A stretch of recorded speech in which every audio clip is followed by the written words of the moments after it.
Hello everyone. Please tell me, which city are you listening from? What time is it there? I signed up for the sleep study on a whim. It seemed like an easy way to make a little extra money, and honestly, I had been having trouble sleeping for a while.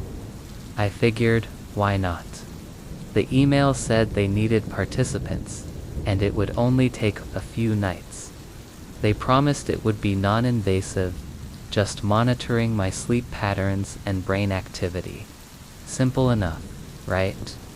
I was tired, really tired, the kind of tired where you go to bed hoping to get some rest, but you end up tossing and turning, waking up every hour, feeling like you've barely slept at all. I thought this could help me, at least give me some insight into what was wrong. They told me they'd be able to monitor everything from the way I slept to the patterns in my brainwaves. They'd study the data and give me feedback on how to improve my sleep. It sounded reasonable, harmless, and well, maybe even beneficial. So, I agreed. The lab was located in a building on the outskirts of town. It wasn't far from where I lived, maybe a 10-minute drive. The building was old, but well maintained, and the receptionist greeted me with a warm smile when I entered. She handed me a clipboard with a stack of forms and asked me to fill them out. Everything seemed pretty standard: personal details, medical history, things like that. I was a little nervous at first, but once they showed me to the room where I'd be staying for the study, I felt more at ease. It wasn't much more than a small, sterile room with a bed, a desk, and a couple of chairs. There was a strange, almost clinical smell in the air, but that was to be expected, I suppose. The bed was comfortable, though, with soft sheets and a thick blanket, and there was a small window on one side that let in a bit of natural light. The technician introduced herself, a woman named Lisa, and she explained the procedure. They would attach electrodes to my scalp, around my eyes, and on my chest to monitor my sleep cycles. It would be a bit uncomfortable, she said, but nothing too invasive. I'd be free to sleep as I normally would, and they'd monitor my brain activity throughout the night. I nodded, trying to calm my nerves, and then she left me to change into the gown they'd provided. When I lay down on the bed, I noticed the soft, rhythmic beeping of machines from somewhere down the hall. It was like a background noise I couldn't escape, but after a few minutes, I stopped hearing it. My eyes grew heavy, and I started to drift off, my mind slipping into that half-conscious state right before full sleep. Then, I woke up. The room was dimly lit, and I immediately glanced at the clock on the wall. It was still nighttime. I could feel the wires connected to my scalp, my chest, but everything felt off. The beeping sounds were gone, and the room was strangely silent. I thought it was odd, but I figured maybe it was just late, and I had somehow slept through everything. Still, there was a sense of unease, like something wasn't quite right. I sat up in bed and looked around the room. There was no one there, no sign of the technician, no sign of the study team, just me, lying in the sterile, quiet room. The bed felt colder now, the sheets too stiff. I could feel my heart racing for some reason, though I wasn't sure why. I checked my phone, but it was dead. I reached for the call button beside my bed, but it didn't work. Panic began to set in, but I tried to push it down. Maybe it was just part of the process, a break between sessions or something, but the hours passed, and no one came. I tried to fall asleep again, but I couldn't. Every time I closed my eyes, I felt like I wasn't alone, like someone was watching me, but when I opened them, there was no one there. Eventually, I got up and left the room, wanting to find someone, anyone. But when I stepped into the hallway, I was met with nothing but the hum of fluorescent lights above. The hallway stretched longer than I remembered, a narrow corridor lined with closed doors, all silent, all dark. I wandered down the hall, knocking on doors, calling out for someone, but there was no answer. And then, I found the door to the lab. It was a large metal door, cold and imposing. I reached for the handle, and to my surprise, it opened easily. Inside was a room full of machines, blinking lights, and strange equipment I didn't recognize. But the strangest thing was the monitors, all of which displayed my name. My data was on the screens, my brain activity, my sleep patterns, everything. But none of it made sense. The graphs were jumbled, chaotic. Some of them even showed spikes that shouldn't have been there, like I was awake when I knew I hadn't been. I turned away, feeling the walls close in. I couldn't understand what was happening, what they were doing to me. Where was Lisa? Where was everyone else? I backed out of the room and into the hallway again. My mind was racing, and I felt trapped, like I was stuck in a loop, unable to escape. I walked through the hallway again, trying every door, but each one was locked. There was no exit, no way out. I couldn't get back to the room they had put me in, and I couldn't find any way to leave this place. The silence grew thicker with each passing second, the kind of silence that presses against your eardrums and makes you feel like you might suffocate. Then, I heard something. Footsteps.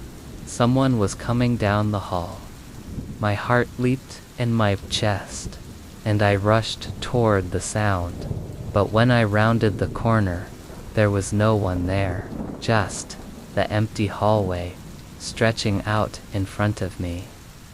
The footsteps stopped. I turned back to the labroom, feeling the weight of it pressing against me. I couldn't take it anymore. I had to get out. I was done. This wasn't what I signed up for. But when I reached the door, I couldn't open it. The handle was cold, unyielding, and the door wouldn't budge. I yanked at it, pulled at the handle with all my strength, but nothing happened. It was as if the door wasn't even real. I don't know how long I've been here now. The days, or maybe the nights, are all blending together.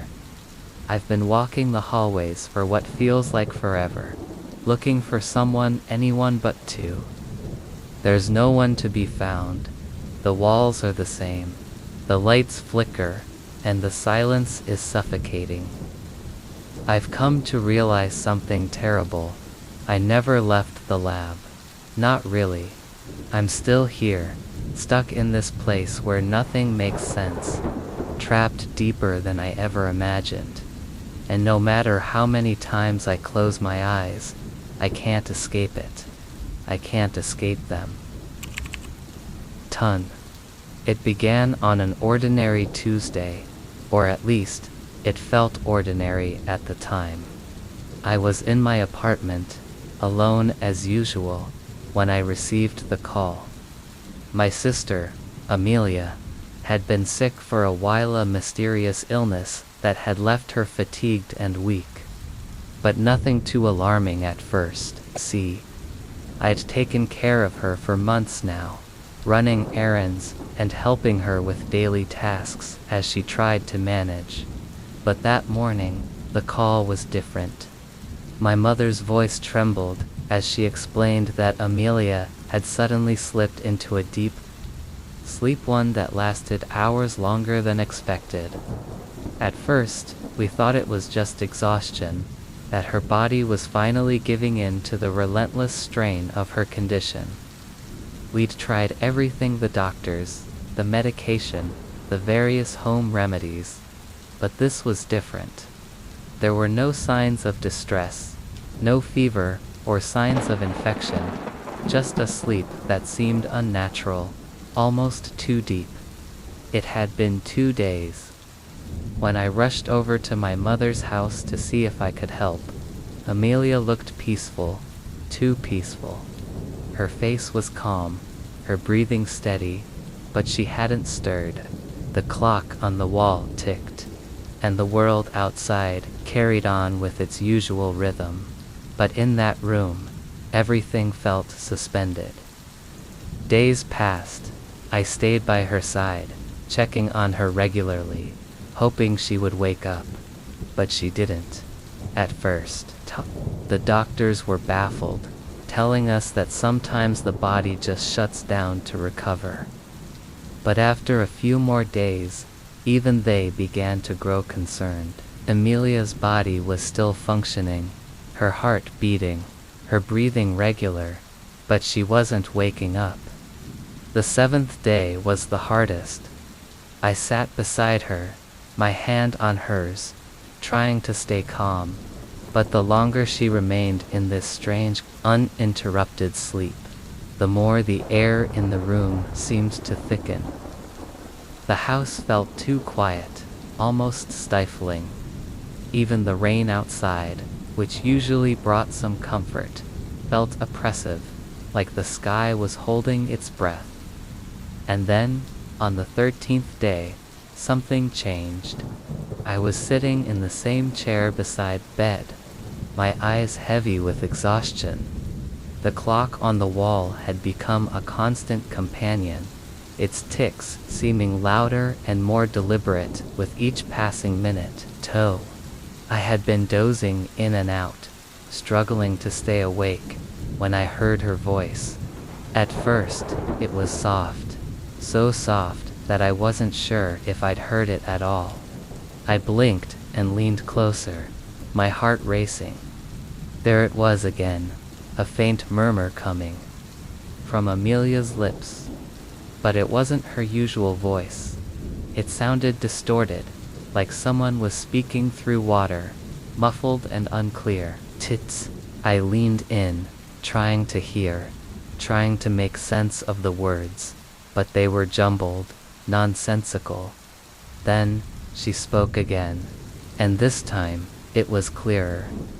J8F6C3M9, she said, her voice barely above a whisper, her eyes still closed, her body still perfectly still.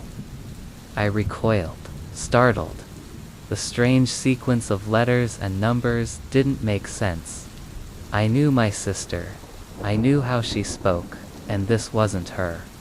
The words sounded wrong somehow, like she was speaking in a code I couldn't decipher. It felt like something was lurking in the room, something I wasn't meant to hear.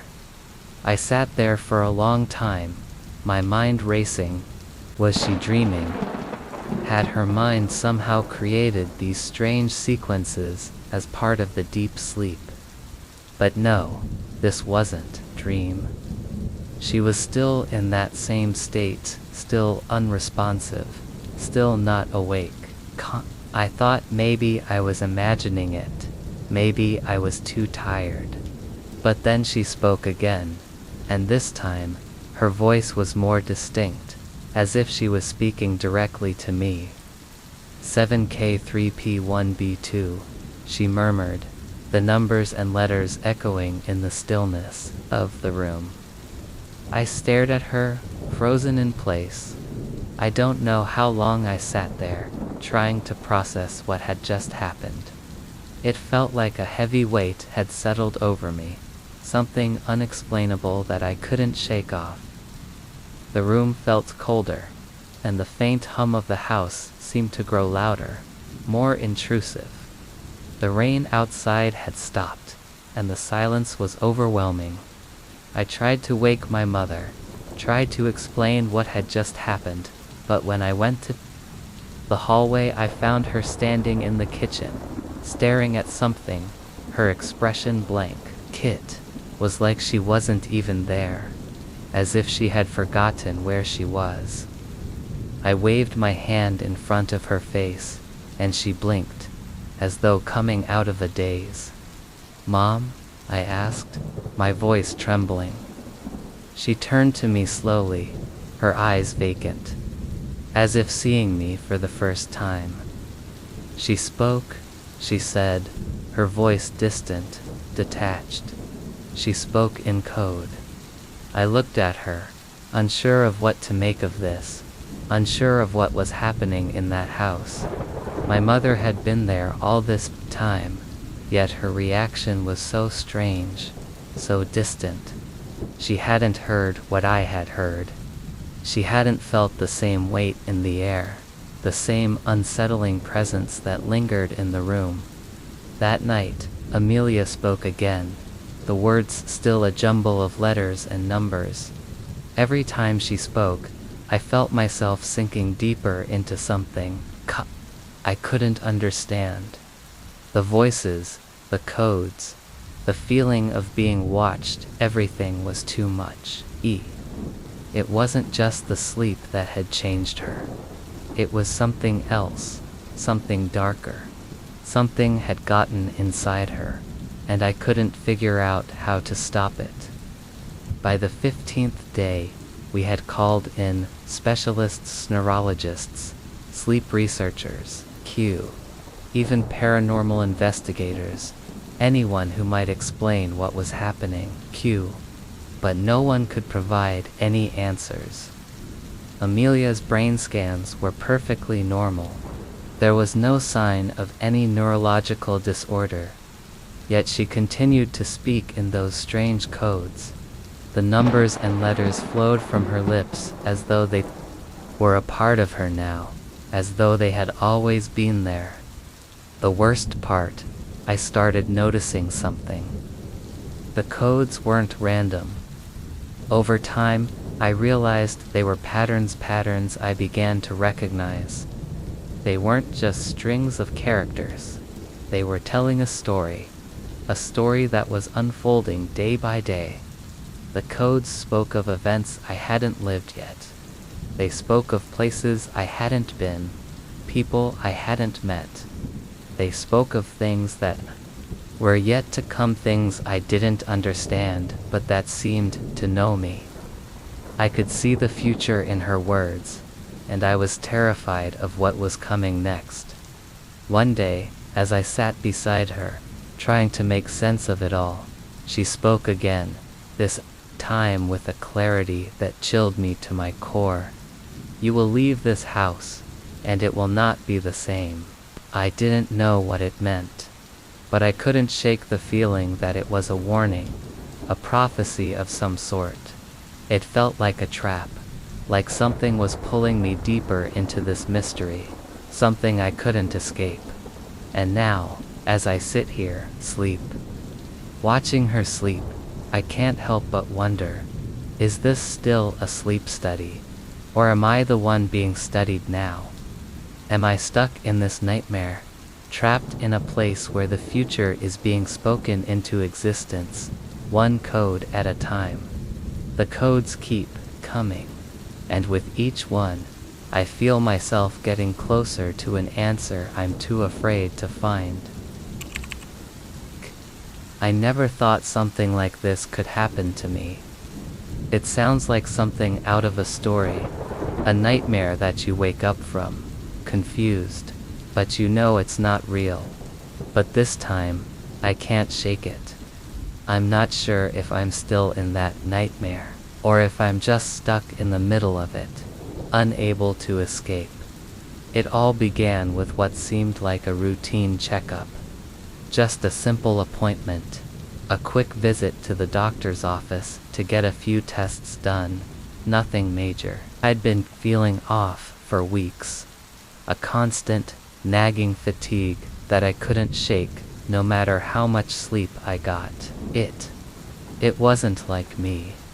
I've always been healthy, always had energy to spare. So, when I finally made the decision to see a doctor, I thought it would be an easy fix. Maybe I was just stressed. Maybe my body was adjusting to some minor change. Code. I hadn't even noticed. But when I walked into the office that day, everything changed. Terse. The nurse took my vitals, asked me a few routine questions, and then led me into an exam room to wait for the doctor. I sat there for a while, flipping through a magazine, my mind drifting in and out of focus. Nothing unusual. Then the doctor came in. She was nice enough, friendly, but there was something in her eyes when she looked at me. Something that made me feel uneasy. At first I thought I was imagining it, but the longer she spoke, the more I felt like I wasn't supposed to be there, like something wasn't right. She started talking about my symptoms, asking me questions I had already answered. But then, she said something that made me freeze. "Have you been sleeping well?" she asked, flipping through my file. I nodded, trying to explain the fatigue I'd been feeling, but she didn't seem convinced. Her brow furrowed as she checked the charts again, tapping her pen on the table. "You know, we ran some tests when you came in, and I've reviewed the results." She paused, looking at me with a strange look in her eyes. "You're fine. Everything looks normal. But," she trailed off, as though she were carefully choosing her words, "when we looked at your sleep patterns, we found something odd. Your body is in perfect health, but your brain, well, that's where it gets interesting." I felt a chill run down my spine. "What do you mean?" I asked, trying to mask my unease. "According to the data, you've been awake the entire time," she said, her voice soft, as if she were waiting for me to process it. "You're telling me you've been sleeping, but your brain activity suggests that you've been wide awake. Your body has been in a resting state, but your mind, it's been active, alert." I didn't understand. I blinked a few times, trying to piece it together. "Wait, I don't understand. I've been sleeping every night. I feel tired because I've been sleeping." She shook her head slowly. "No, you haven't been sleeping. You've been awake the whole time. Your mind has been conscious, but your body has been in a sort of stasis. It's as if your body is asleep, but your mind is functioning as if you're fully alert. We see this sometimes with certain conditions, but this is rare. It's almost like your mind is stuck in a loop, unable to let you fall into true sleep." I sat there, my heart pounding in my chest, trying to make sense of what she was saying. But I remember sleeping. I feel it. I dream every night. I close my eyes, and I sleep.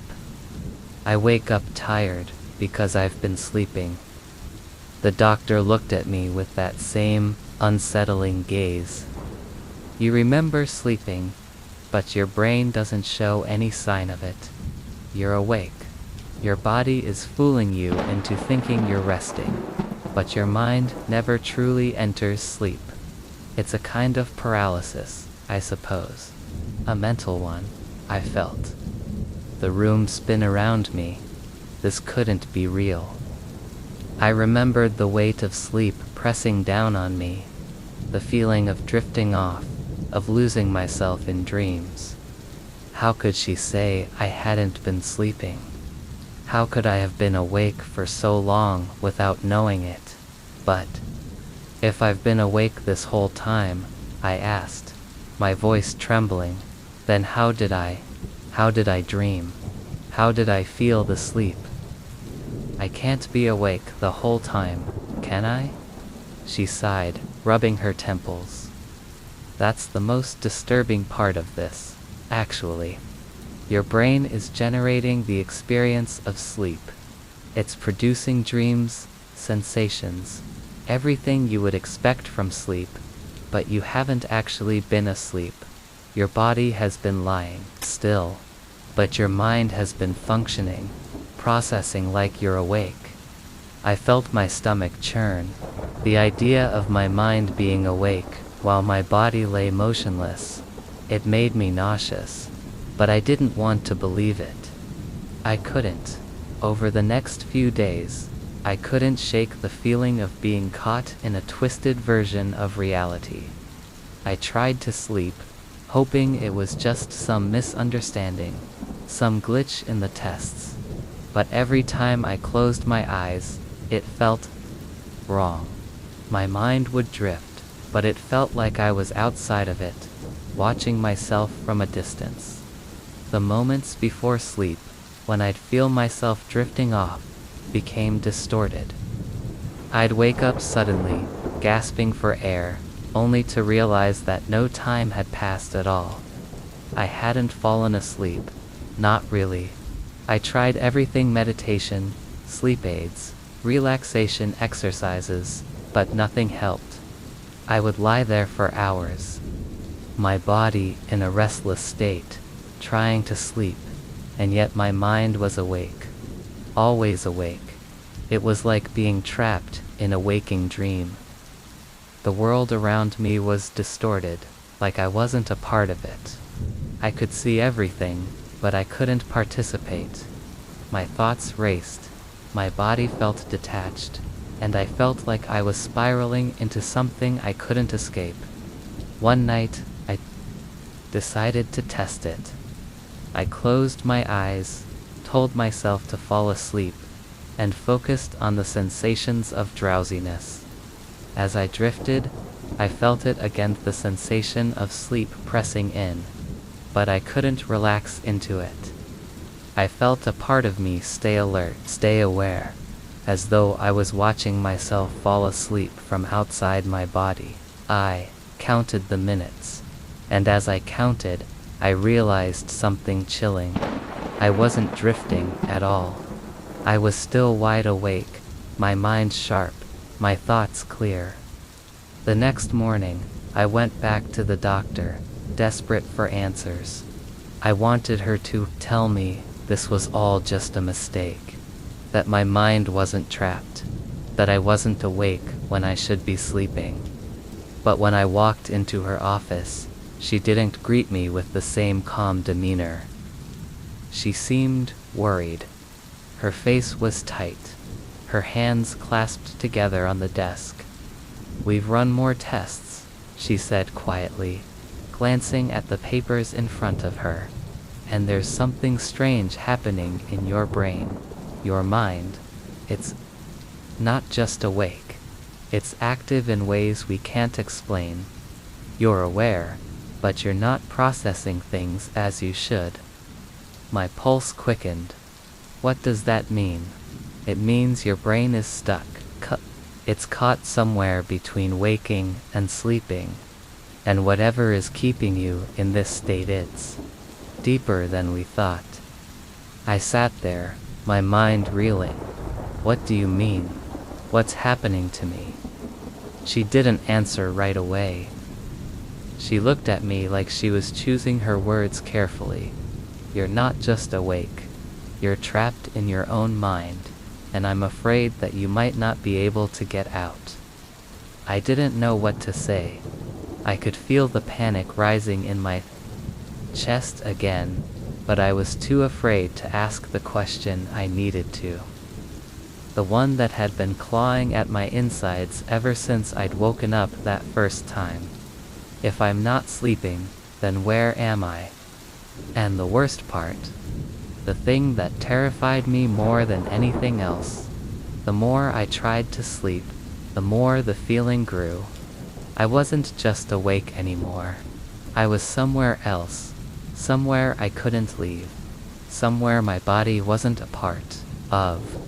I don't know what's happening to me, But I know this much. I'm not asleep. Not anymore. And I don't think I ever will be. TA. Don't know exactly when it started. It wasn't the kind of thing you notice immediately. Something small at first, a strange occurrence here, an odd feeling there. It wasn't until I agreed to the sleep study that everything spiraled out of control. I had been struggling with nightmares for months, terrifying vivid dreams that felt so real, so close to waking reality that I could never shake off the feeling of dread even after I woke up. I tried everything to get rid of them: therapy, meditation, medications, but nothing worked. My dreams were getting darker, more disturbing, and I couldn't escape them, no matter how hard I tried.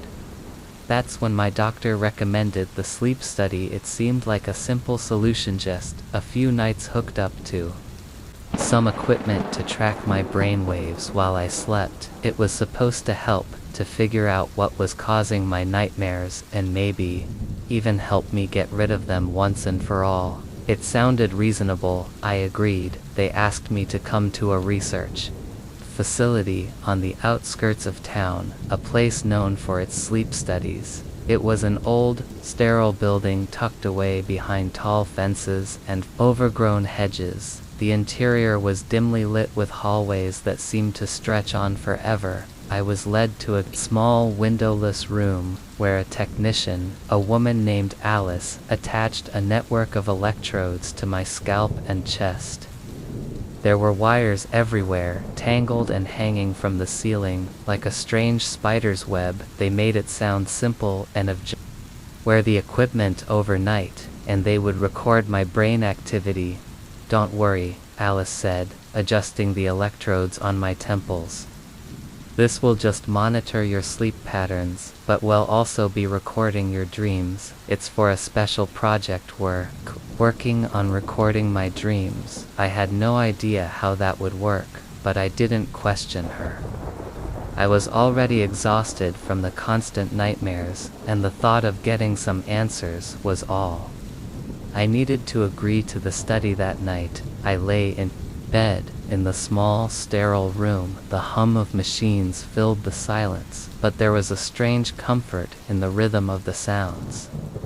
Alice had left, and the room was now quiet, except for the soft beeping of the equipment monitoring my brainwaves. I tried to sleep, but the weight of the wires and the feeling of being watched made it impossible to fully relax. My thoughts kept circling around the nightmares, wondering what would come next. I fell into a fitful sleep, the same kind of sleep I had every night, full of dark, twisted dreams. I can't remember all of it, but I remember the feeling of being pursued, trapped in a maze of shadowy figures, never able to escape. I was running, gasping for air, the terror in my chest tightening. With each turn, each dead end, it felt endless. But when I woke up the next morning, something was different. The air felt heavier, and I could hear the faint buzz of machines still running. Alice came in shortly after, her face unreadable. "How did you sleep?" she asked, her voice polite but detached. I told her about the nightmare, how it felt even more real than usual. She nodded, jotting something down on her clipboard. "We've recorded your sleep patterns and dream activity," she said, her voice almost clinical. "We'll go over the data and see if there's anything we can learn." That's when things started to get strange. Over the next few nights, I was hooked up to the machine again, each time falling into the same cycle of vivid, terrifying nightmares. Each night the machines would hum softly as I drifted off, and each morning Alice would ask the same question. "How did you sleep?" I would answer, always the same: terrible, full of nightmares. But it wasn't until the fourth night that I realized something wasn't right. I woke up in the middle of the night, drenched in sweat, heart pounding in my chest. I tried to sit up, but something held me down. I looked around the room, my vision blurry from sleep, but the machines seemed to pulse and flicker strangely. The wires around my body tugging at my skin. I couldn't move, I couldn't speak. I closed my eyes again, but something was different this time. The air felt wrong, as though something was watching me, waiting for me to do something. I couldn't tell if I was still dreaming, but the sensation of being trapped, of being watched, clung to me. The next morning, when Alice came in to unhook the machines, she mentioned something that made my blood run cold. Your dreams, she said, her voice slightly lower than usual, are more vivid than we expected, more intense. We've never seen anything like this before. She paused, her eyes flickering toward the monitors, and for a moment, I could have sworn I saw something in her expressions, something like unease, but it was gone so quickly I convinced myself I had imagined it. Did you see anything unusual? She asked. I told her about the feeling of being trapped, of being watched. She didn't say much after that, only nodded and wrote down more notes, but I knew something had shifted. There was something about the way she looked at the data, the way she hesitated when speaking, that didn't sit right with me that night. I dreamed again, but this time it was different. It was darker, more real. I was in the same maze, running terrified, but now I could hear slow, urgent whispers that seemed to come from all directions. I could feel them pressing against my ears, crawling into my mind. I tried to scream, but my voice was swallowed by the whispers. The maze seemed to close in on me, the walls narrowing, the figures closing in. I felt like I was suffocating when I woke up. I was shaking, drenched in sweat again, but as I blinked and tried to gather my thoughts, I noticed something in the corner of the room. It was faint at first, but it grew clearer. The longer I looked, the machine was showing something strange. The lines on the screen were jumping erratically, moving in ways I had never seen. The machine was recording something new, something that wasn't in my dreams. I tried to sit up, but the more I looked at the screen, the more I realized what it was. My own face. It was distorted, twisted like a shadow moving across the screen. I could see myself trapped in the dream, struggling to get out, my body twitching in the bed, as if it was part of the nightmare itself. That's when I understood the machines weren't just recording my dreams, they were making them. They were feeding my nightmares, pulling me deeper into something I couldn't escape. I tried to get up, but the room seemed to spin. I felt myself falling into the same nightmare again, the walls closing in, the whispers louder this time. I wanted to scream to wake up, but I couldn't, and then I realized the truth. I never left the lab. I was still hooked to the machines, still trapped in the nightmare. Every time I closed my eyes, it was as if the lab itself was pulling me back in. There was no escape. The nightmares were never just dreams. They were real, and they were only just beginning. It was the kind of dream that lingers with you long after you wake up, like a dark smudge you can't wipe away no matter how hard you try. I didn't know it then, but that night had dreamworld change everything. I've always had vivid dreams, but this one was different. It was more real, more alive than anything I had ever experienced.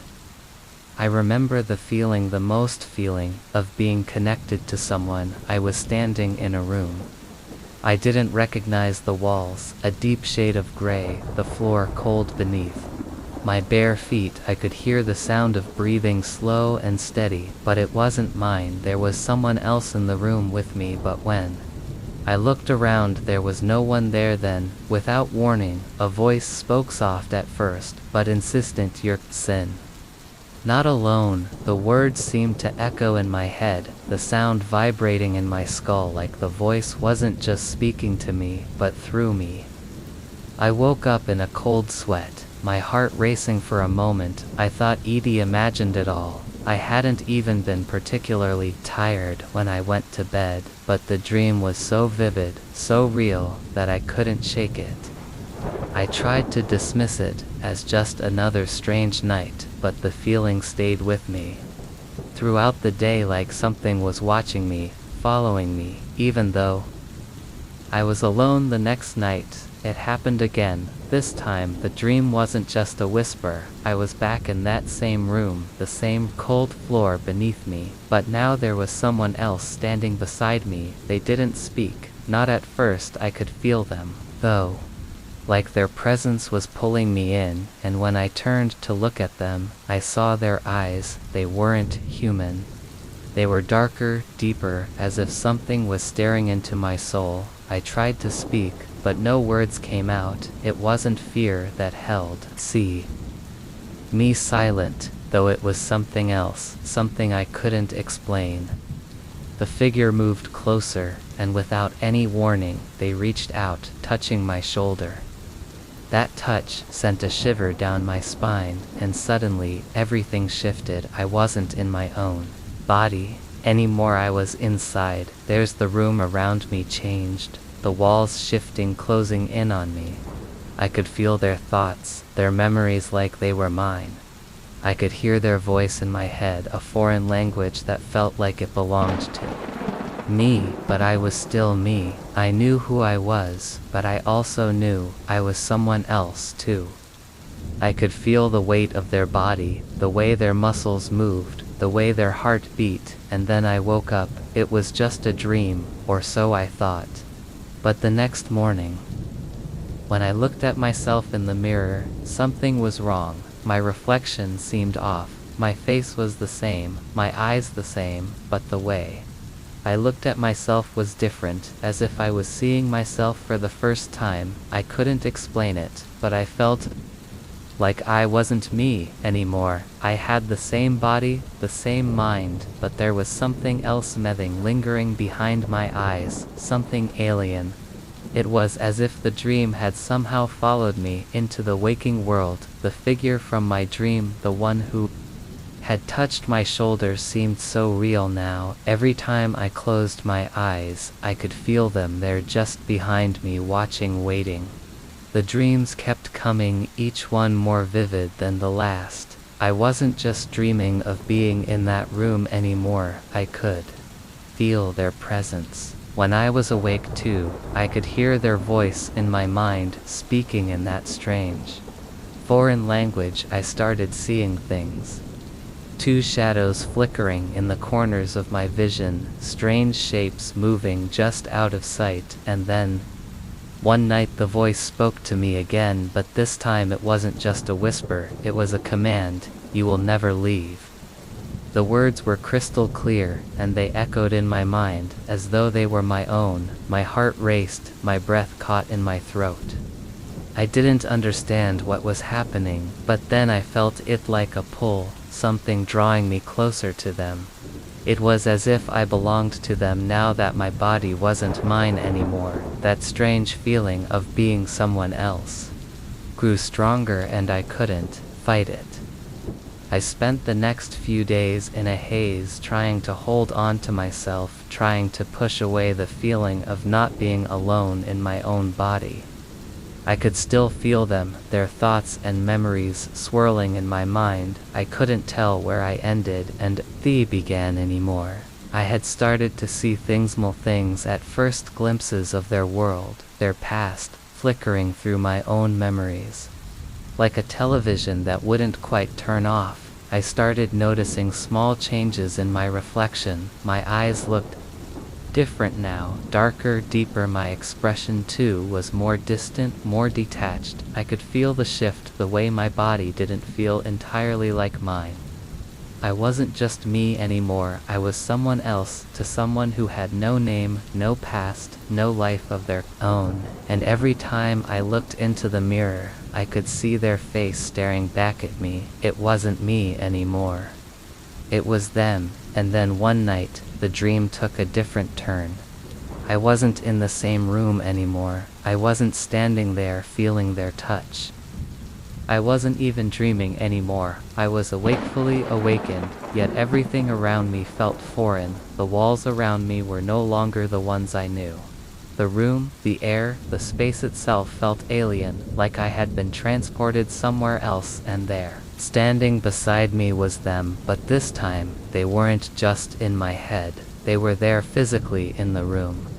In my body, I could feel them move, feel them take control, as if my limbs were no longer my own. It was the most horrifying feeling I've ever experienced. I was awake, but I couldn't control anything. I wanted to scream, to run, but my voice wouldn't come.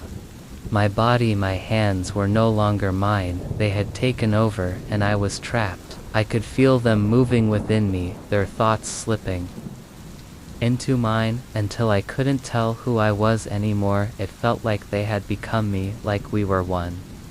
My body moved without my command, and I couldn't fight it. They spoke through my mouth, their voice slipping past my lips, speaking in that strange language. I was trapped both in my own mind and in their body. We shared it now, two souls fighting for control. And when I tried to close my eyes and escape, to wake up from this nightmare, I couldn't, because I wasn't asleep anymore. I was wide awake, trapped in the body we now shared. They owned it, and I was just along for the ride. I don't know if I'll ever get out. I don't know if I'll ever be able to regain control. Every time I try, they pull me back, take the lead, and I'm left alone in the dark, waiting for them to speak, for them to take me once again. They never stop, they never let me go, and I don't know if I'll ever wake up. It seemed like a simple enough opportunity. One, I couldn't pass up. The ad had been clear: an experiment to induce lucid dreaming. They promised it would help me take control of my dreams, make the most of them, live in them, as if they were real. The AD had mentioned some new technology, a breakthrough in sleep science. Something about manipulating brainwaves to allow participants to control their dreams, to be aware while they were asleep, to change their environments, their actions. I had always been fascinated by the idea of lucid dreaming, the idea of finally being able to control the worlds I created in my mind at night. It was one of those decisions you make quickly, without thinking too much. Maybe I was just looking for something different, something new. Maybe I was looking for an escape from the monotony of my life, or maybe I was just curious about what it would feel like to have that kind of control. Whatever it was, I signed up, and just like that, I found myself in a small, sterile room in an old building at the edge of town. They had me sign a release form first, a long document with legal jargon I barely skimmed. A few basic questions about my sleep patterns, my medical history, nothing unusual. Then they led me to a reclining chair in the center of the room. The room itself was small, almost clinical, with soft lighting and a low hum from the equipment surrounding me. The air smelled faintly of antiseptic, and the walls were a pale shade of blue, not comforting, not soothing, just sterile. The technician, a woman named Nora, attached small electrodes to my scalp, the sticky pads cooling my skin as they adhered to my temples, my forehead, the back of my head. She was calm, methodical, as if this were something routine, something she had done 1,000 times before. Well, start with a baseline test, she explained, adjusting a few knobs on the machines. This is to monitor your brain waves. You'll fall asleep as usual, and we'll record your sleep stages after that. We'll introduce the stimulus to begin the lucid dreaming induction. I nodded, trying to relax, though I could feel a slight tension in my chest. I wasn't nervous exactly, but the thought of someone else watching me sleep, studying me, while I was in the most vulnerable state, didn't sit well with me. Still, I closed my eyes, and tried to focus on my breathing to calm my mind. And then I slept. The first few hours were uneventful. My body relaxed into the chair, my breathing slowed, and I drifted into a familiar, comforting sleep. But somewhere around the third hour, I felt its subtle shift. It wasn't sudden, but it was there like a small jolt in my awareness. I became conscious of the fact that I was dreaming. It wasn't the usual fog of sleep that surrounded me. I was aware, fully aware, of where I was and what I was doing. I was walking down a long winding path surrounded by trees. The ground beneath me soft and cool. I felt the breeze against my skin, heard the faint rustling of leaves overhead. It felt so vivid that for a moment I wondered if I had actually left the lab, but no, I was still there. I was in the dream.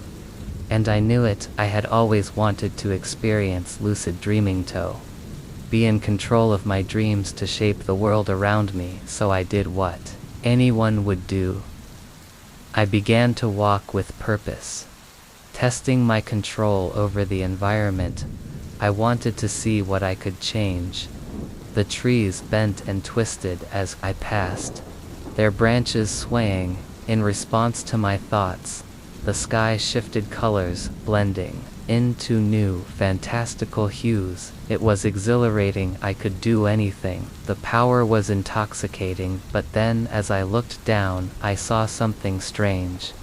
My feet weren't touching the ground anymore. They hovered just above the path, floating as if the dream itself was taking on a life of its own, pulling me further into its depths. I couldn't feel the ground beneath me anymore, only the cold air rushing by as I glided forward. I tried to focus on controlling it, on stopping the flotation, but it only pulled me deeper. My surroundings began to change, distorting, melting into something else. The trees became twisted figures, their branches reaching toward me like hands. The sky darkened, the colors swirling into unnatural patterns. I tried to wake up. I focused on the sensation of my body, tried to will myself out of the dream, but nothing happened. The more I tried, the deeper I seemed to fall. And then the voices started. At first it was faint, like a whisper on the edge of my hearing, a low, calm murmur, like a conversation in another room. But then it grew louder, clearer, until I could hear the words directly in my mind. They weren't mine. "Don't wake up," the voice whispered, soft but insistent. "You've crossed the line. You can't leave now." I spun around, trying to find the source of the voice, but there was nothing, no one. Just the twisting landscape around me, the path stretching out into darkness. The voice came again, this time colder, sharper. "Stay with us," it said. "You're already here. It's too late to turn back." I froze. Stay with us? Who was us? What was happening? I tried to call out, to scream, but my voice was swallowed by the dream. I couldn't move. I was trapped inside my own mind. That's when the feeling of being watched became suffocating. It wasn't just the voice, it was as if something else was there. Something else was sharing the dream with me. The air grew colder, the shadows stretching farther, pressing in on me. I tried to pull away, tried to wake up, but I couldn't wake up. And that's when the machines started to make a noise, a low hum in the background, too loud, now too harsh. I couldn't focus on anything except the noise, the feeling of being pulled deeper and deeper into something. I couldn't escape. The walls of the dream pressed closer, and I could hear them now.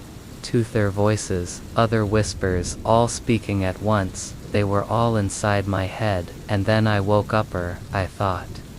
I did. I opened my eyes, the cold metal of the chair beneath me, the soft hum of the machines still surrounding me, the sterile room. Alice was standing by, watching me intently. She smiled, but her eyes were distant, like she was waiting for something. "How do you feel?" she asked, her voice polite, but too cold. I didn't answer at first. I couldn't. My heart was still racing, my mind clouded with confusion. "What happened?" I managed to say. I was dreaming. but it felt too real. It felt like I was still trapped in it. Alice's smile never faltered, but there was something strange about the way she looked at me. "You were lucid," she said. "Just as we predicted. You did great. You didn't fall too deep. You're back now." But I wasn't back. I knew it. Something was wrong. I could feel it. There was a part of me that wasn't me anymore. It was like, cut. I had shared that dream, like I had crossed some line into another world and hadn't come back fully, and every time I closed my eyes, I could feel it, the pull, the whispers waiting for me. I tried to leave the lab, but when I reached the door it wouldn't open. The walls were too close, the air too thick, and I couldn't shake the feeling that they were still with me. The voices, the strange prosensity, were inside me. I never left the lab, and every time I sleep, I can feel them. They're waiting for me, pulling me back into the dream. I don't know how long it's been since that night, but I know one thing for sure. I'm still trapped, and I don't think I'll ever wake up. It was supposed to be a simple experiment. I signed up for the late-night security camera footage job at the small research facility on the edge of town, mostly out of curiosity. The pay wasn't great, but I didn't mind the quiet solitude of the job. I would sit in the darkened security room, monitor the cameras for any unusual activity, and review the footage in the mornings. No big deal, right? The first few nights were uneventful. The only thing I noticed were the small quirks of the building, creaky floors, the sound of the heating system kicking on every so often. It was the kind of eerie quiet that settles into your bones after a while, but I didn't mind. The work was easy enough. But on the fourth night, something happened that I couldn't ignore, something that made the hairs on the back of my neck stand up as I sat alone in the security room. I had been running my usual routine, checking the monitors every now and then, sipping on coffee, keeping an eye on the time. Around 200 a.m. I saw a flicker on one of the cameras in the hallway. It was brief, nothing out of the ordinary, just a quick flash of static. I thought it was just the camera acting up, but a small part of me wondered if there was something more to it. I ignored it and kept watching. At 2:44 a.m. I checked the footage for the umpteenth time, scrolling through the cameras. The hallway camera number 5. I remember clearly glitched again, but this time it wasn't just static. The camera cut out for a second, then came back, showing the hallway again, but this time, the scene was different. Near. Something was standing at the end of the corridor. I leaned forward, squinting at the screen. The figure was faint at first, standing still in the dim light. It was hard to make out any details because of the low lighting and the distortion from the glitch, but it seemed like it was human-sized, though slightly off. The shape was too fluid, the edges too blurred. I clicked back a few seconds, rewinding the footage. The camera had just flickered, so I played it back in real time. As I watched the footage again, I saw it clearly. The figure didn't just appear at the end of the hallway, it stepped into view, like it had been there the whole time, but was only now moving. I froze, staring at the screen. There was no one else in the building. I was sure of that. I hadn't seen any sign of other people. No sounds, no voices. The place was empty, except for me, and the security cameras were supposed to be monitoring everything. So why had I never seen anyone walk down the hall? Why hadn't I heard footsteps? I leaned in closer to the screen, my pulse quickening as the figure began to move. It wasn't walking in a way that made sense. It was more like it was gliding, swaying with each step, as if its feet weren't touching the ground. It didn't even appear to be breathing or shifting in any normal way. Its movements were strange, inhuman, and it stayed at the end of the hallway, standing still for several moments, staring at the camera. I could almost feel its gaze, but then, just as suddenly as it had appeared, the figure moved forward. It glided towards the camera, and when it passed directly under the light in the hallway, the camera glitched again, distorting the footage. Cue. In a burst of static, I clicked to another camera, one in the entrance to the research lab. It was a long shot, but I had to check.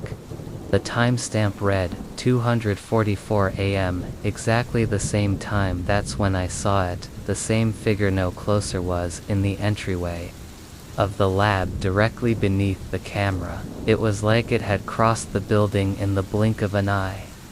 It wasn't human, I could see that now, despite the blur, despite the static.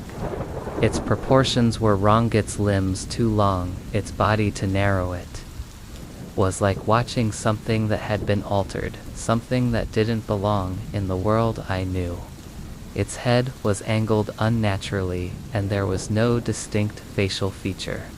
Just an indistinct shape, darker than the shadows around it. I could hear my heart pounding in my chest, my breath catching in my throat. I felt like I was being drawn into the footage, pulled into the dark corner of the lab. It moved towards the door I was sitting behind, the door that separated me from the hallway. And the figure, I didn't know what to do. I didn't know if I should call someone, or if I should run. The urge to leave was overwhelming, but I couldn't tear myself away from the screen. The figure paused right in front of the door, and I swear I saw the shapeshift, like it was studying me through the camera. My finger hovered over the button to switch cameras to see if it had left the building, but I hesitated. I knew it was still there. I could feel its presence, as if it was waiting for something. The air felt thicker in the room. I began to feel dizzy, the walls closing in on me.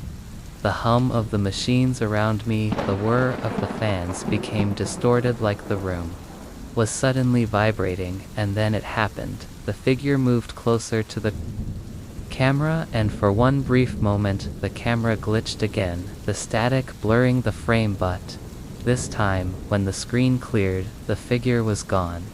It wasn't in the hallway anymore. It wasn't standing outside the lab. It was inside the room. I jumped back, my chair scraping against the floor. I could feel the cold sweat dripping down my back, my hands shaking as I looked around the room. But it was empty. There was nothing there, no strange figure, no unnatural presence, just me, alone. I looked back at the monitor. The footage was still running, but there was nothing unusual. No signs of movement, no figure, just the still hallway and the silent rooms. The timestamp read 2:47 a.m. now. Just a few minutes had passed, but I knew what I saw. I shut down the system immediately, my mind racing. I couldn't stay in the room, not after what I'd just witnessed. I grabbed my things and left. I didn't call anyone, didn't try to explain what had happened. I just left, and I never went back. The footage, of course, never showed the figure again. No one believed me when I told them, and the security logs showed nothing out of the ordinary. But I know what I saw. And I know what entered my room that night, and sometimes when I close my eyes, I feel like it's still watching me, waiting. It started like any other night. I had been working late on a project for work, the hum of my computer and the dim light of my desk lamp. The only sounds in the otherwise silent apartment. I had become accustomed to the quiet, living alone, for so stillness was a part of my routine now. Something I barely even noticed, but that night was different. It wasn't just the eerie silence, it was her. Her name was Emma. She was my roommate, my closest friend, the person I trusted the most. We had shared the apartment for almost a year, and everything between us had always been easy, comfortable. She was quiet, kind, and sensitive, but over the past few weeks, I had noticed a change in her. She seemed distant, more tired than usual. She would wake up late, eat sparsely, and rarely leave her room. I tried asking if she was okay, but she always shrugged it off, with a half-hearted smile and an fine. That night, I went to bed later than usual. I remember tossing and turning, unable to find a comfortable position. I could hear Emma's soft breathing from the other side of the apartment, where her bedroom was. I wasn't concerned at first. She had always been a light sleeper, often shifting in her bed, or mumbling in her sleep, but it wasn't anything that had ever bothered me. But then I heard something strange. It wasn't just the usual shifting, or murmuring. There was something about it that felt off. It was soft at first, almost like a whimper, something in her between a dream and a cry, muffled by the walls. At first I thought it was just part of a dream, a product of my own half-confused mind, but then it came again, louder, more urgent. A distinct sobbing sound, rising and falling. I sat up in bed, heart pounding, feeling the weight of the silence in the apartment shift. It wasn't a dream, it was real. I could hear Emma crying, the sound thick with despair. I hesitated for a moment, unsure of what to do. We were close, yes, but there was something almost wrong about hearing her cry like that so alone in the middle of the night. I got out of bed and walked down the hallway toward her room. The light under her door was off, and the apartment was quiet again. Too quiet. I knocked softly on her door, but there was no response. A faint part of me thought I might be disturbing her, that maybe she just wanted to be left alone. But that feeling was overridden by a growing sense of unease. I knocked again, a little louder this time, but still no answer. With a growing sense of concern, door. I opened the door. Her room was dark, only the dim glow of the streetlights outside casting shadows across the walls. Emma lay on her bed, her back to me, the covers tangled around her body. She was still crying, her sobs so soft but clearly audible. Coo. In the otherwise silent room, I stepped forward, gently calling her name, Emma. The room felt colder now, and I noticed the stillness of her body. Her back didn't rise with each breath like it usually did. No movement. Her sobs were quiet, but her breathing, it wasn't there. It was the kind of silence that instantly made the hairs on the back of my neck stand up. I rushed to her side, my heart racing, and gently shook her shoulder. Emma, Emma, wake up. I called out, my voice cracking with panic. But she didn't stir. There was no response. I grabbed her arm, trying to shake her awake, but her skin was cold, too cold. I felt the panic rise in my chest as I turned her over, my eyes scanning her face for any sign of life, any sign that she was just sleeping too deeply, but there was nothing. Her face was pale, her lips slightly blue, and her ice toes stared blankly into the nothingness, unfocused and lifeless. I froze, my hands trembled as I reached for her pulse, praying I would feel something, anything. But there was nothing. The world around me went blurry, my thoughts scattered in a panic. I grabbed my phone and dialed emergency services, my hands shaking uncontrollably as I waited for them to pick up. My voice was barely a whisper as I tried to explain what was happening, but all I could hear was my breath, ragged and desperate, as I waited for them to respond. When the paramedics arrived, it felt like everything was moving in slow motion. They rushed in immediately, checking for signs of life, but I knew. I could see it in their faces. They didn't say it, but I could read it, the way they looked at each other, the way they moved quickly, but with practiced detachment. It was the look of people who had seen this before. They tried everything, CPR, medical interventions, but nothing worked. It felt like hours had passed, though it couldn't have been more than 30 minutes. I stood there numb, my body still shaking from the shock of it all. The world had gone still, the noise of the paramedics. The sound of their efforts faded into the background as I watched them pronounce her dead. They said she had passed in her sleep, that her heart had stopped. It didn't make sense. How could she be gone? How could she be lying there so still, so cold? Sid. When just hours ago we had shared a meal, laughed about something silly, talked about nothing in particular. The worst part wasn't just that she had died, though it was the way it happened. The way it was so quiet, so undisturbed. She had cried in her sleep and then stopped breathing. No final gasp for air, no struggle, just a sudden, horrifying stillness. I couldn't understand it. It didn't feel real. How could I hear her crying, hear her soft sobs echoing through the walls, and then just nothing? No sound of her waking, no sign of distress in her body. How could she have slipped away without a fight? Days passed. In a haze of disbelief, the funeral was a blur. I moved through the motions, trying to process everything, trying to make sense of the fact that my best friend, my roommate, was gone, but I couldn't let go of the memory of her cries, of hearing her sobbing in her sleep. Just before everything went silent, it wasn't until weeks later that something strange started happening. I began hearing her voice. At first it was just faint whispers, a sound in the back of my mind that I couldn't quite place, but then it became clearer. Every night, as I tried to sleep, I would hear her voice, soft and distant, but unmistakable. "Help me, Toe." She would whisper, "I'm still here, help me." I would wake up, startled, my heart pounding, but there would be nothing around me. The apartment was quiet, the room was empty, but the whispers lingered, and every time I tried to ignore them, to shake the feeling that she was still there, still trapped in some limbo, it only grew stronger. Now I can't sleep without hearing her.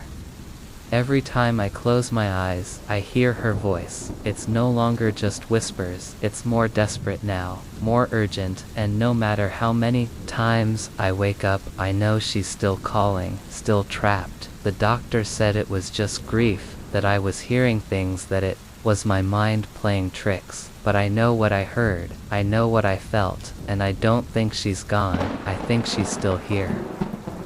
In some way, in some form, and am not sure if I'm supposed to help her, if I'm trapped with her. She cried in her sleep, and now every night, I feel like I'm listening to her all over again. I didn't expect it to be like this. When I agreed to the sleep study, it sounded like an easy way to get some extra cash and a chance to sort out my constant sleep issues. The idea was simple enough. They'd monitor my sleep, run some tests, and check my brain waves. They promised me that they'd be able to find out why I kept waking up in the middle of the night. Why I felt exhausted even after 8 hours of sleep. I thought it was going to be routine, just a few wires on my head and a few nights in a sterile room with a couple of machines beeping in the background. I was wrong, so wrong. The facility was small, tucked away in a quiet part of the city.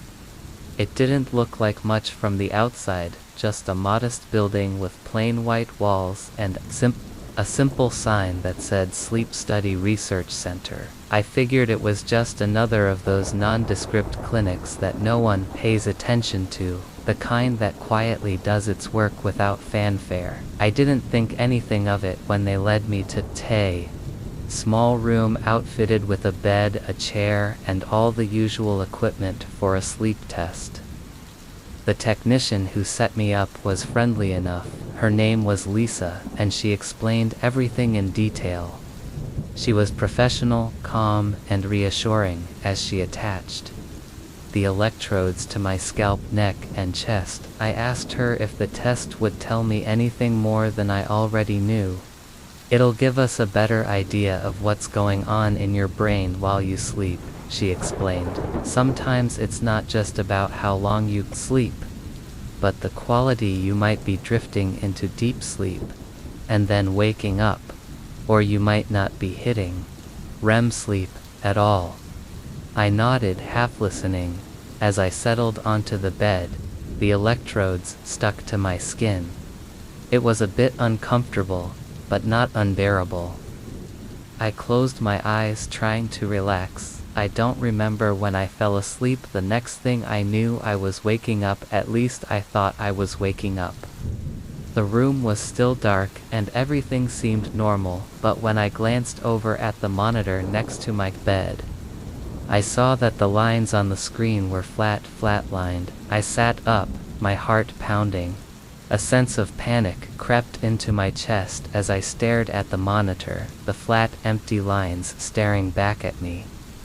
I had heard of heart monitors going flat in hospitals, but this wasn't a hospital. This was just a sleep study, wasn't it? I was about to reach for the button to call the technician, but then I froze. I realized something.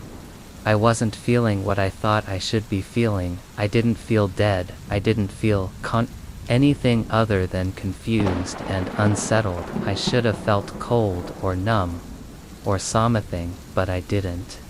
The only thing I could feel was the strange disconnection between my mind and my body. I tried to move, but I couldn't. I couldn't make my hands or legs work. It was as though I was lying there paralyzed, trapped in a body that wasn't responding. I blinked a few times, trying to clear the fog from my mind. I wasn't dead. I knew I wasn't dead. I was awake, but something was wrong. Something was off. My body felt heavy, and yet my mind was working just fine. I should have been terrified, but I wasn't. I wasn't sure if I should be panicking, or if this was just some weird side effect of the sleep test.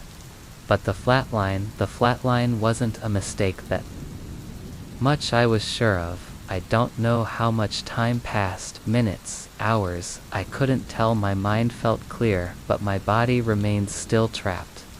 I tried calling out, but no sound came out. I didn't even hear my own voice, even though I could feel my lips moving. It was like I was in my own body, but also outside of it, a disembodied observer. And then, slowly, the realization started to sink in. I wasn't just trapped in my body, I was still asleep somehow. I hadn't woken up from the dream, I was still dreaming. And whatever strange dream I was stuck in, it had somehow blended with reality. I don't know how long I was stuck there, suspended between sleep and wakefulness. I could see the room around me, sterile white walls, the small clock ticking slowly, the quiet hum of the machines, but everything felt wrong, like the whole room had shifted, twisted in some subtle way that I couldn't quite place. I thought I saw Lisa standing near the door at one point, but when I tried to focus on her, she disappeared. As if she was never there in the first place. I blinked rapidly, convinced I was imagining things, but the feeling of not being entirely awake stayed with me. The flatlined monitor still haunted my mind. It kept flashing in front of me like a warning. Like an omen. I knew that I should have felt some kind of urgency, should have done something to snap myself out of this strange suspended state. But nothing seemed to change. No matter how much I tried to force myself awake, I couldn't. And then, as if answering my thoughts, I heard a voice, soft, like a whisper in the back of my mind. "You can't wake up, not yet." I shook my head. No, I thought, no.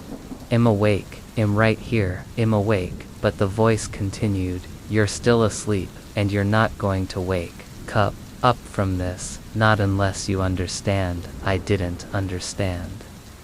I couldn't. I tried to move again, to scream, to do something to wake myself, but nothing happened. The more I tried, the more the sense of being stuck, of being trapped, became overwhelming. Don't know when I truly woke up, but the first thing I remember was hearing the door to the room creak open, and Lisa's voice calling out to me, "Are you okay?" I blinked the room, coming into focus, the machines around me beeping softly. The monitor was no longer flatlined, my heart was beating again, steady and strong. I looked at the technician sitting by the edge of the bed, and I wanted to ask her what had happened, why I had heard the flatline, why I hadn't been able to wake up, but when I opened my mouth the words wouldn't come. I felt the same strange disconnection, like I wasn't entirely in control of my own body. What happened?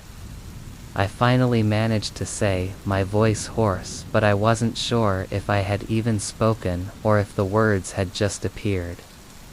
In my head, "Nothing," she said, her voice calm, as if this was normal. "You were just in a deep sleep, that's all." But I knew it wasn't just that. I knew it wasn't normal. I had seen the outline. I had felt myself slipping away from reality. The rest of the session went on as usual, and eventually they let me leave. They told me the test was complete, and that my results would be reviewed. They said nothing was wrong, that I was fine, but I knew I wasn't fine. I felt off. I had heard the flatline. I had felt the strange disconnected dream state. And when I tried to explain it to others, they brushed it off as just a side effect of the sleep study. But I knew better. The truth was, I didn't wake up. I was still trapped in that place, that strange hazy world between sleep and wakefulness. And the worst part, every time I close my eyes, I feel myself slipping back, and the flatline is waiting for me. And I don't know if I'll ever wake up for real. Tit. All started innocently enough, at least. That's how I want to remember it. I had always been an avid dreamer. Someone who would remember every detail of their dreams, even the most obscure ones. I'd wake up, recall the world I'd been in, and sometimes try to decipher the meaning behind my dreams. Although I never really put much weight into the interpretations, it was just something I did to pass the time before heading back into the routine of my day-to-day life. But everything changed when I signed up for the dream experiment. The advertisement seemed like an innocent enough request. A sleep study, they said, a new experimental procedure that could allow for lucid dreaming on a deeper level. The idea was that they would pair two people together, two dream twins, and their subconscious minds would be able to meet in a shared dream space. The researchers claimed it was a way to explore the deep connection between two people's minds. Whether they knew each other or not, I was skeptical. Of course, but the compensation was good, and the idea of consciously sharing a dream with someone else intrigued me. The first night went smoothly. I was hooked up to the usual sensors, the electrodes on my scalp, monitoring my brain activity, while I fell into sleep. The experimenters had assured me I'd be dreaming alone at first, just to test my baseline, and that the pairing would come later. But as I drifted off, the first strange thing happened. I wasn't alone when I stepped into the dream. I was standing in a wide open field beneath a golden sky. The ground felt warm beneath my feet, and the air smelled of fresh grass. It felt real, so vivid and immersive that for a moment I forgot I was dreaming. I walked forward, looking around, unsure of what was happening, but then I saw him. He wasn't like Manat exactly. The man standing in front of me was taller, his posture straight and confident. He had a face that seemed familiar, though I couldn't place it. His eyes were wide, his expression calm, but there was something unsettling about the way he looked at me, as if he knew me better than I knew myself. "Who are you?" I asked, though I didn't know why I was asking. My heart was racing. He smiled. "I'm your dream twin," he said, his voice cool and smooth, like he had rehearsed it 1,000 times. I frowned. Dream twin? It didn't make sense. Was this part of the experiment? Was this the person I was supposed to meet? He didn't give me a chance to ask further questions before he stepped closer. Tis. Eyes locked onto mine, and suddenly something inside me shifted. The world around me seemed to blur, and before I knew it, I was no longer in the field. The scene had changed, and I was somewhere else, somewhere dark. A cold, damp room, with peeling walls and a broken window. The air felt stale, suffocating. My dream twin was still there, standing near the window, looking out into the blackness. "Where am I?" I asked, my voice shaking. "You're here with me," he replied, his smile never wavering. I woke up with a jolt, my heart pounding. The sound of the monitoring equipment beeped rhythmically beside me, the white walls of the sleep lab surrounding me. I sat up, disoriented, trying to shake the lingering feeling of the dream, but I knew something had changed. That was the first night. The next few days were a blur of normality. I went to work, ate my meals, did my usual routine, but every time I closed my eyes, the dreams grew more vivid, and each time I fell asleep, I found myself in the same place, sharing the same space with the man, the dream twin, and every time he grew closer, I tried to ignore it at first, thinking it was all just a side effect of the experiment, that it was just some strange connection between us, but I couldn't shake the feeling that something was wrong each time I woke up. I would remember the way he looked at me, how he seemed to know everything about me, about my thoughts, my memories, my fears. He had this unsettling calmness, as though he were in control, not me. Then it happened. I woke up one morning, and the day was different. It was subtle at first, small things I couldn't quite place. I reached for my phone to check the time, but when I unlocked it, the screen showed a message I didn't remember receiving. "Looking forward to seeing you tonight." I frowned, confused. Who had texted me? I checked the name. I was me. The message was from my own number. I tried to shake it off.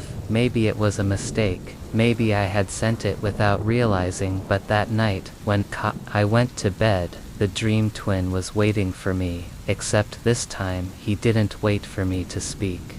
He simply stood there watching me with that calm, knowing gaze. "You're losing yourself," he said, his voice low, like he was speaking to someone he knew too. "Well, you won't be able to remember who you are much longer." I froze. My heart skipped a beat, and the familiar feeling of dread spread through me like ice water. What was he talking about? I wasn't losing myself. I couldn't be. I was still me, right? But the more I tried to grasp onto that certainty, the more everything around me began to slip. The room blurred. My body felt heavier, as if it were being pulled out of my control. And then, as if on cue, I woke up again, but something was wrong. I was no longer in the same bed, no longer in the same room. The room I woke up in was familiar, but I knew it wasn't mine. It wasn't my apartment. It was his. I looked around in a panic, the feeling of confusion setting in like a weight on my chest. I knew this place, I knew this room. It was the same place where I had spent so many nights with him, where I had tried to wake up, but hadn't. I stumbled out of bed, my limbs shaky, trying to remember what had happened. I looked into the mirror, but the face staring back at me wasn't mine, it was his. His features were sharper, colder, as though they had replaced mine entirely. I reached up to touch my face, and I could feel it. This wasn't just a dream anymore. His face was mine now, and then I remembered I wasn't just dreaming anymore. The experiment had worked. The dream twin didn't just share my dreams anymore. I had taken my life. I tried to scream, but nothing came out. My body was no longer mine to control. He had taken it. He had become me, and I had become him. I couldn't wake up, and I couldn't escape. The experiment was supposed to let us control our dreams, but instead it gave me something worse: his life, and his control over mine. It was a Tuesday night when she told me, casually, like it was the most normal thing in the world. Emma and I had been roommates for almost a year, and we were close, sharing meals, conversations, and the occasional late-night binge-watching of some ridiculous show. She was a good friend, quiet, a little introverted, but always there when I needed her. Nothing about her ever struck me as odd until that night, when she told me she had started traveling during her sleep. I remember the way she said it, her voice calm, almost detached. I was sitting at the kitchen table sipping my tea when she walked in looking a little out of breath. Like she had just come back from somewhere. Her eyes were wide, but her expression wasn't quite fearful. It was more like she had just come to terms with something. "I need to tell you something," she said, sitting down across from me. She wasn't smiling, but there was an almost apologetic air about her, like she was about to confess something important. "Okay," I said, setting my mug down. I couldn't tell if she was joking or if she was serious. "What's up?" She hesitated for a moment, glancing at the window, as if she were looking for the right words, or maybe trying to gauge if the world outside was real. Then with a steady breath, she looked at me directly and said, "I think I've been traveling during my sleep, and when I wake up, I bring something back with me." At first I thought she was kidding. I laughed, trying to ease whatever tension had suddenly crept into the room. "Wait, you're sleepwalking, right? Traveling what, like in your dreams?" She shook her head, her eyes growing darker, more serious. "No, it's not like that. I'm fully aware of it. When I sleep, I go somewhere. I'm not in my body, but I know I'm moving, I'm going somewhere. And when I wake up, I feel different. I feel like I've brought something back. Something that doesn't belong here." I paused, staring at her. I could tell she wasn't joking. There was no trace of humor in her voice, no playful glint in her eyes. She was serious. And that seriousness sent a chill down my spine. "What do you mean something doesn't belong here?" I asked, trying to keep my voice steady like a dream. "Something symbolic." She shook her head again, biting her lip as she tried to explain. "No. It's real. I don't know how to explain it, but I bring something back. The first time it happened, I didn't think much of it. But after the second time, it became more noticeable. At first it was just an object, something small, like a coin, or a stone, but when I woke up, it was in my bed next to me. I don't remember picking it up, but it was there, and the more it happened, the more things I brought back." I wasn't sure if I should be concerned or if I was simply hearing her vent about some bizarre issue.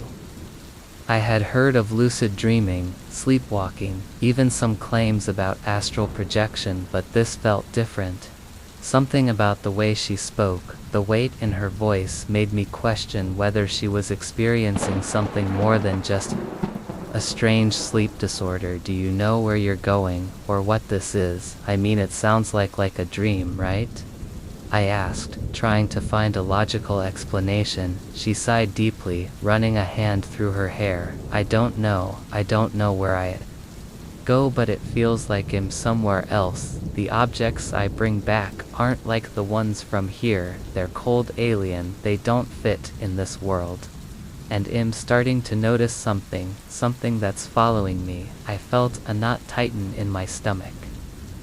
This was no longer about strange dreams or sleepwalking. The look on her face told me that something deeper, more unsettling was happening.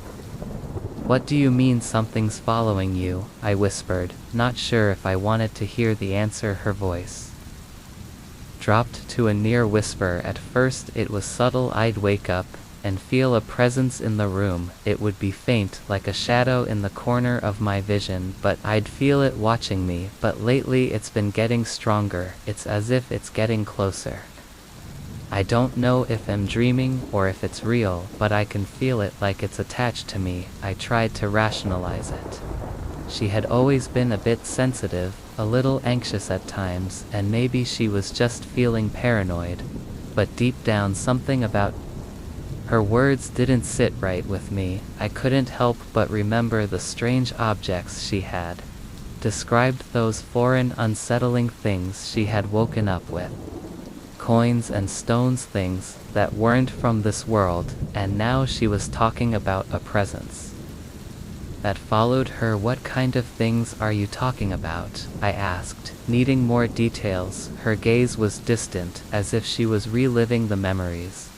The first thing I brought back was a coin. It wasn't a coin I'd ever seen before. It was too smooth, too perfect, and the markings on it weren't familiar. It felt like it belonged to another time, another place. Then there was a small piece of fabric, like a patch from a clothing I couldn't recognize, and most recently I found a shard of glass in my bed, but it wasn't like any glass I'd ever seen. It was dark, almost black, and it seemed to absorb the light around it. I felt my heart skip a beat as the weight of her words settled over me. Have you told anyone else about this? She shook her head. No. I'm scared they won't. Believe me, I'm scared that they'll think I'm crazy. But your name, this isn't just sleepwalking, this is something different.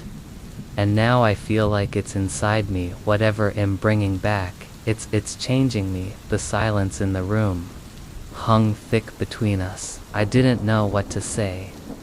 I wanted to tell her it was all just a bad dream, that she was overthinking things, but her eyes, the way she spoke, the raw fear in her voice, it all told me something was very, very wrong. The next few nights, things started to shift. I could hear her soft whispers from her room, like she was talking in her sleep.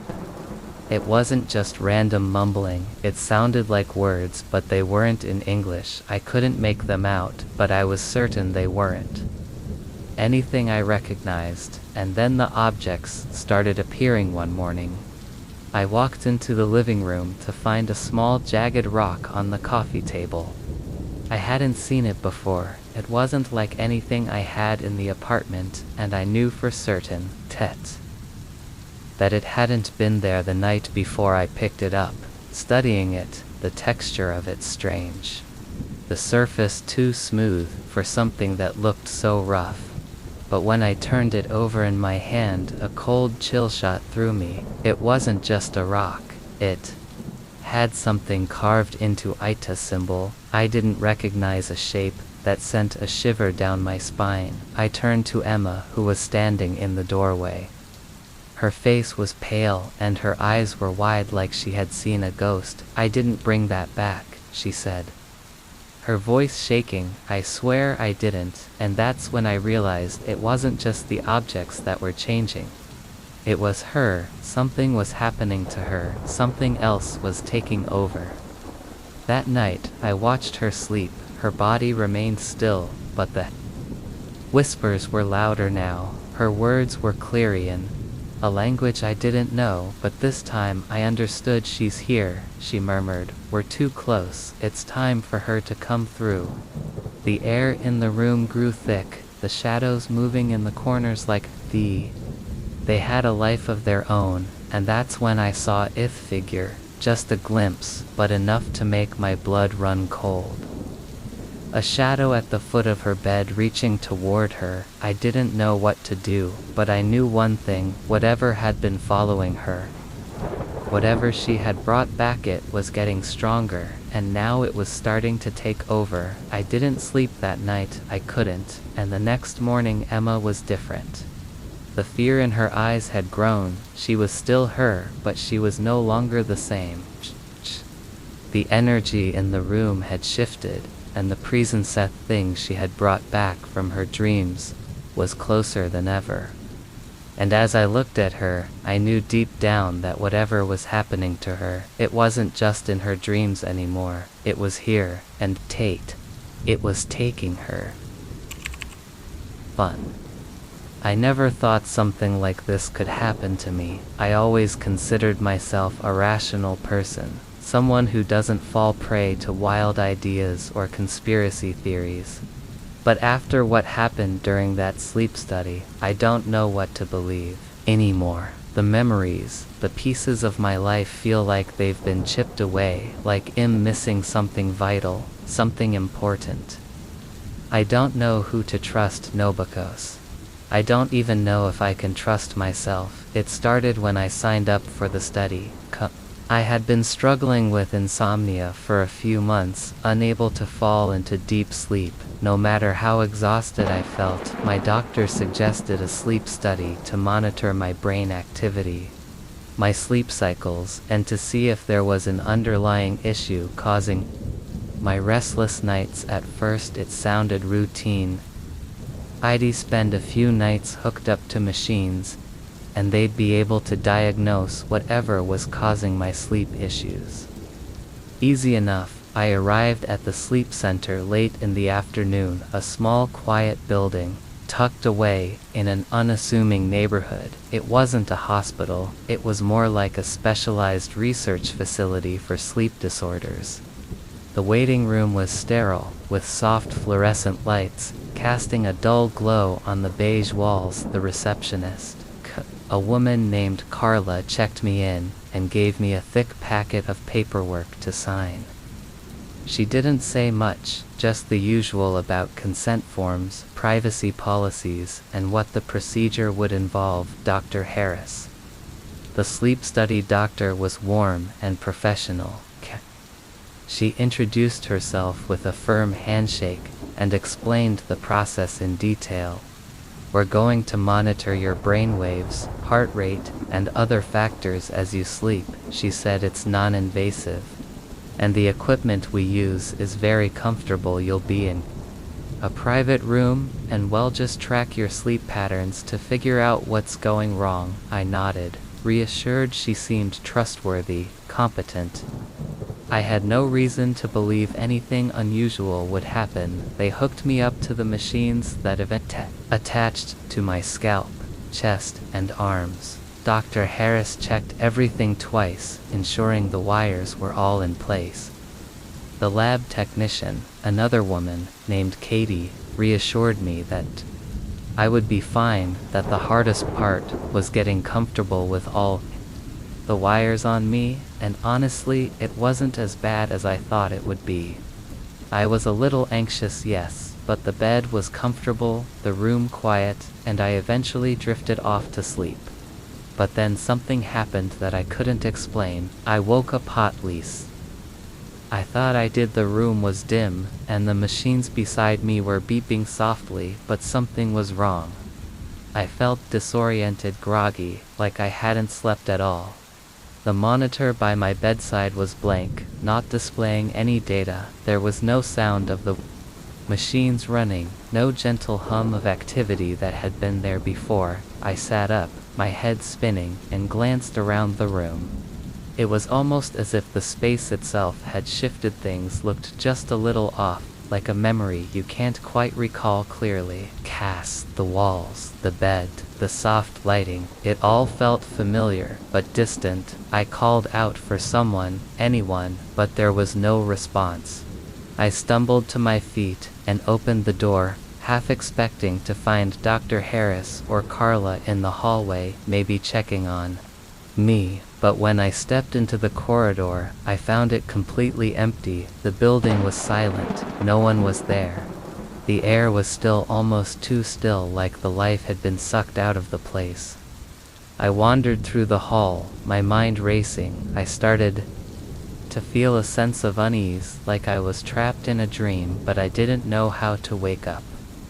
Every turn I took, every hallway I passed seemed identical, as though the building was looping back on itself. That's when I found the first clue in the break. Boom!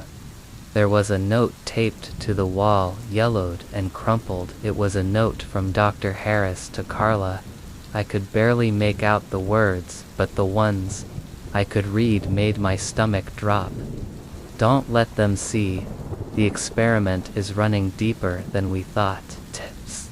They are not supposed to remember. I ripped the note from the wall, my fingers trembling. I couldn't make sense of it, but it was clear that something was wrong. I didn't know what kind of experiment I had signed up for, but it wasn't about sleep anymore. The note had mentioned memory, and as I read it again, a horrible realization started to creep in. They are not supposed to remember. I couldn't remember what happened during the night. I couldn't remember the moment when I fell asleep, or what happened after. It was as if my mind had been wiped clean, leaving a gap in my memory, like a missing chapter in a book. I tried to think back, to the last time I had seen Dr. Harris, to the moment when she explained the procedure to me, but everything was a blur. The more I tried to focus, the more fragments slipped away. It wasn't until I returned to the sleep room that I found the next unsettling thing. The bed was unchanged, but the monitor now displayed a strange series of numbers and lines. The data didn't match what it should have been. It looked like a jumbled mess of code, something you'd expect from an alien language, not a sleep study. I began to panic. Where was everyone? Why wasn't anyone here to explain what was happening? Why couldn't I remember anything clearly? I turned to leave the room, but just as I reached the door, I heard something go sound from behind me. I whipped around, but there was no one there. Still, the feeling that someone was watching me crept in, crawling beneath my skin. I ran back down the hallway, desperate to find someone who could explain, but there was no one. The building was empty, and then when I reached the elevator, I found the final piece of the puzzle. The doors wouldn't open. I pressed the button again and again, but nothing happened. A cold chill ran through me, and I turned to face the hallway again. That's when I saw Itham standing at the far end of the hallway. Dr. Harris was watching me, but there was something wrong with her face. Her eyes were wide, unblinking, and she was standing completely still, as if she had been waiting for me. I called out to her, but she didn't respond. As I stepped closer, the entire hallway began to warp, the walls bending like they were made of rubber. The air felt thick, suffocating. I felt my chest tighten, as if I couldn't breathe. The floor beneath my feet shifted and undulated, like it wasn't real. The more I moved, the more everything shifted, like the building itself was dissolving. And then I felt something even worse, a horrible gnawing sense of recognition. It wasn't Dr. Harris standing there, it was me. I staggered back, my breath catching in my throat. I tried to move, but I couldn't. The hallway was closing in around me, and I was suffocating in the silence. And then, before I could take another step, everything shifted again. I woke up in the room once more, the machines beeping softly, the lights dim just as they had been when I first arrived. The feeling of panic was gone, replaced by a strange calm. But when I checked the clock beside the bed, I froze. The time had not moved. I had been asleep, yes, but now I couldn't remember how long I had been there. Hours, days, and then the chilling realization hit me. The doctor, Dr. Harris, was missing, but I wasn't alone. Something else was in the building with me, something I couldn't see, but I knew was there, something that didn't belong. I could feel it crawling under my skin. The experiment was deeper than I thought, and now it was too late to wake up.